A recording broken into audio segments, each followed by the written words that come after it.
আছো? আমরা ভালো আছি। আমরা আশা করি আমাদের আগের রেসিপি চিকেন স্প্রিং রোল তোমাদের ভালো লেগেছে। আমরা আবার একটা নতুন রেসিপি নিয়ে তোমাদের সামনে হাজির হয়েছি। আমাদের আজকের রেসিপি চিকেন তন্দুরি।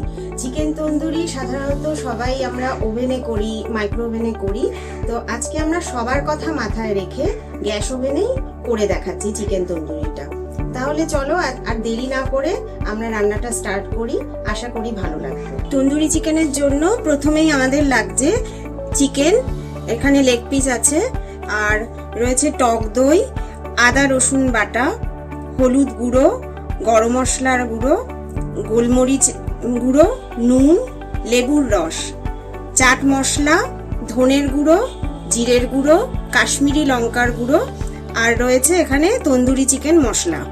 এখানে রয়েছে তেল, আর কিছুটা আমি রেড ফুড কালার রেখেছি। এটা অবশ্য পুরোটাই অপশনাল, আপনাদের মনে হলে দেবেন, না হলে না দিলেও চলবে। প্রথমে একটা বাটির মধ্যে খানিকটা তেল নিলাম। আমি সাদা তেল ইউজ করছি, আপনারা ইচ্ছা করলে এটা সর্ষের তেলেও করতে পারেন, অসুবিধা নেই। তারপর তেলের মধ্যে প্রথমেই দিচ্ছি কাশ্মীরি লঙ্কার গুঁড়ো।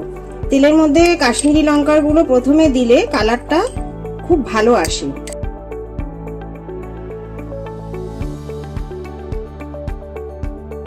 এবার এর মধ্যে দিয়ে দিচ্ছি 4 চামচ টক দই।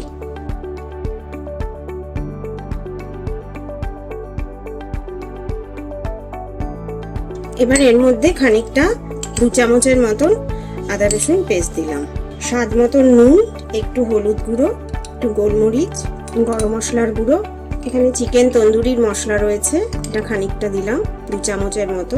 এটা ভালো স্বাদের জন্য চাট মশলাটা দিচ্ছি 2 চামচ, আর দিচ্ছি ধনের গুঁড়ো, এটাও 2 চামচ দিলাম, আর জিরের গুঁড়ো 1 চামচ।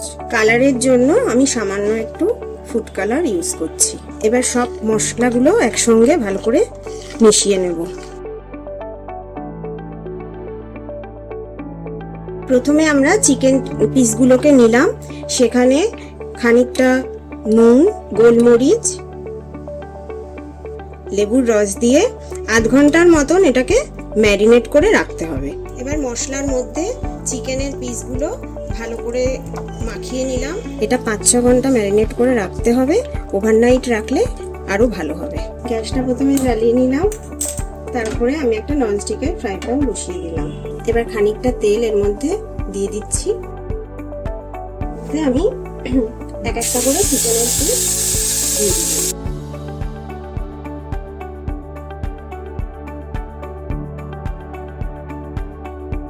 ভাজা হয়ে গেলে আর একটা পিস তুলতে আমরা ভাজবো। এটা তুলে দিলাম। এটাতে যেহেতু গ্যাসে তন্দুরি চিকেনটা হচ্ছে, তাই একটা স্মোকি যে ফ্লেভারটা, সেটার জন্যই আমরা এই কাঠকয়লাটা ইউজ করেছি, যাতে সুন্দর একটা চিকেনের তন্দুরের গন্ধটা বেরোয়। এবার তন্দুরি চিকেনগুলো আমি একটু উল্টে দিচ্ছি, উল্টে দিয়ে খানিকক্ষণের মধ্যেই নামিয়ে দেবো। এটা প্রায় হয়ে গেছে।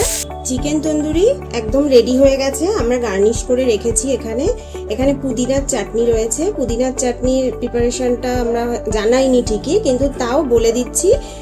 পুদিনা এবং ধনে পাতাকে একসঙ্গে বেটে নেবেন, তারপর ওর মধ্যে একটু কাঁচা লঙ্কা, আদা কুচি আর রসুন কুচি দিয়ে একসঙ্গে পেস্ট করে নেবেন। একটু দইকে ফেটিয়ে নেবেন ভালো করে, তারপর ওর মধ্যে একটু চাট মশলা, স্বাদ মতো নুন দিয়ে পুদিনা এবং ধনেপাতার যে পেস্টটা ছিল সেটা দইয়ের সঙ্গে মিশিয়ে নেবেন। তাহলেই হয়ে যাবে আমাদের পুদিনার চাটনি। আপনারা বাড়িতে বানান, সবাইকে খাওয়ান, কমেন্টে জানাবেন কীরকম লাগলো। আশা করি ভালো লাগবে।